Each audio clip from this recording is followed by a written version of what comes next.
एक सुबह पापा ऑफिस जाते हुए मम्मी और चिंटू को बाय कहते हैं। चिंटू तुरंत मम्मी की गोदी में फिर से सो जाता है। मम्मी चिंटू को बड़े प्यार से उसके पालने में लेटा देती हैं।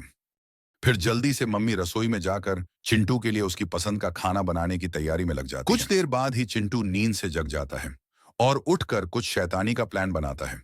फिर चुपचाप अपने पालने से उतर जाता है। वह दबे पांव मम्मी को बिना बताए चुपके से एक दूसरे कमरे में चला जाता है। अब वह सोफे पर बैठ एक माचिस से मेज पर रखी मोमबत्ती को जला देता है। फिर मोमबत्ती से एक माचिस की तीली को धीरे धीरे वह सारे माचिस की तीलियों को इकट्ठा कर टेबल पर जला देता है। कुछ ही देर में माचिस की आग पूरी तरह से भड़क जाती है और चिंटू डर के मारे सोफे के नीचे छिप जाता है और मामा चिल्लाने लगता है। माँ को रसोई में धुआं दिखाई देता है। माँ चिंटू की आवाज सुनते ही भागते हुए उसके कमरे में जाती है। माँ बहुत घबरा जाती है क्योंकि चारों ओर आग लगी थी, लेकिन चिंटू कहीं भी दिखाई नहीं दे रहा था। चिंटू का पालना खाली था। माँ को कुछ समझ नहीं आता।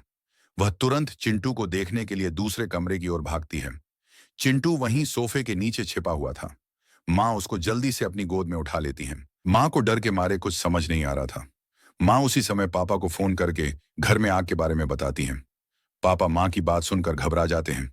पापा तुरंत रास्ते से गाड़ी घुमाकर घर वापस पहुंचते हैं। पापा घर में आग लगी देखकर चिल्ला उठते हैं।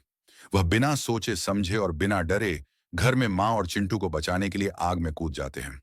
पापा अंदर देखते हैं कि माँ और चिंटू दोनों आग के धुएं से बेहोश पड़े थे। पापा बिना टाइम गंवाए पहले चिंटू को बाहर निकालते हैं और फिर वह जल्दी से माँ को अपनी गोद में उठाकर घर के बाहर लाते हैं। माँ, चिंटू और पापा तीनों एक साथ अब घर के बाहर सुरक्षित थे। कुछ ही देर में फिर फायर ब्रिगेड की गाड़ी भी वहां पहुंच जाती है और जल्दी से भड़की हुई आग को बुझाने के काम पर लग जाती है। माँ और पापा चिंटू को उसकी गलती के लिए बहुत डांटते हैं। चिंटू दोनों को सॉरी को बोलता है। ऐसी वीडियो देखने के लिए चैनल को जरूर लाइक और सब्सक्राइब करें।